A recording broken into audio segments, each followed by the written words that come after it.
नमस्कार। झारखंड की राजनीति एक बार फिर उथल-पुथल में है। सोरेन परिवार हमेशा से राज्य की राजनीति का अहम चेहरा रहा है और अब शिबू सोरेन के निधन के बाद परिवार को लेकर नए विवाद और रणनीतियां खुलकर सामने आ रही हैं। घाटशिला विधानसभा सीट पर होने वाले उपचुनाव से पहले राजनीति पूरी तरह गर्मा चुकी है। दरअसल रामदास सोरेन के निधन के बाद खाली हुई घाटशिला सीट को लेकर बीजेपी और जेएमएम दोनों ही रणनीति बना रहे हैं, लेकिन इस बार खास चर्चा का विषय बने हैं चंपई सोरेन के बेटे और बीजेपी नेता बाबूलाल सोरेन। बाबूलाल ने शिबू सोरेन का नाम लेकर भावनात्मक राजनीति का बड़ा दांव खेला है। उन्होंने हाल ही में एक श्रद्धांजलि सभा में कहा कि वे झारखंड के जननायक और सहोम गुरु शिबू सोरेन के अधूरे सपनों को पूरा करेंगे। बाबूलाल का यह बयान सिर्फ श्रद्धांजलि तक सीमित नहीं रहा।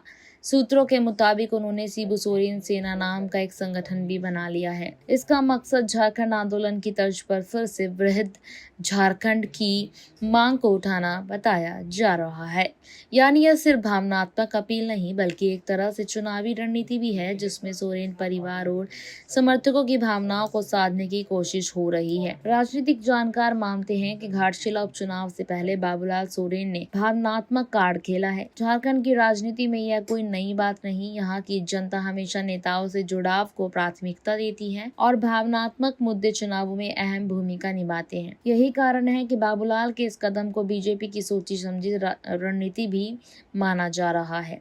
लेकिन सवाल ये भी है कि क्या बाबूलाल का ये भावनात्मक कदम सच में बीजेपी को फायदा दिला पाएगा, क्योंकि झारखंड मुक्ति मोर्चा अभी भी आदिवासी वोट बैंक पर गहरी पकड़ बनाए हुए है। शिबू सोरेन की विरासत को लेकर बीजेपी और जेएमएम दोनों ही अपने अपने तरीके से जनता तक पहुंचाने की कोशिश कर रहे हैं। सोरेन परिवार की राजनीति हमेशा झारखंड की दिशा तय करती आई है। शिबू सोरेन ने झारखंड आंदोलन में अपनी छवि सहोम गुरु के रूप में बनाई थी, लेकिन उनके निधन के बाद परिवार में नए समीकरण देखने को मिल रहे हैं। एक तरफ हेमंत सोरेन और बसंत सोरेन जेएमएम को चेहरा यहाँ पर जो है बने हुए हैं, तो दूसरी तरफ बाबूलाल सोरेन बीजेपी से तालमेल बिठाकर अपनी सियासी जमीन तलाशते नजर आ रहे हैं। झारखंड की राजनीति में आने वाले दिनों में यह उपचुनाव बहुत अहम साबित होने वाला है, क्योंकि यहाँ सिर्फ एक सीट का सवाल नहीं बल्कि पूरे राज्य में शक्ति संतुलन और जनता के मूड का अंदाजा भी लगाया जाएगा।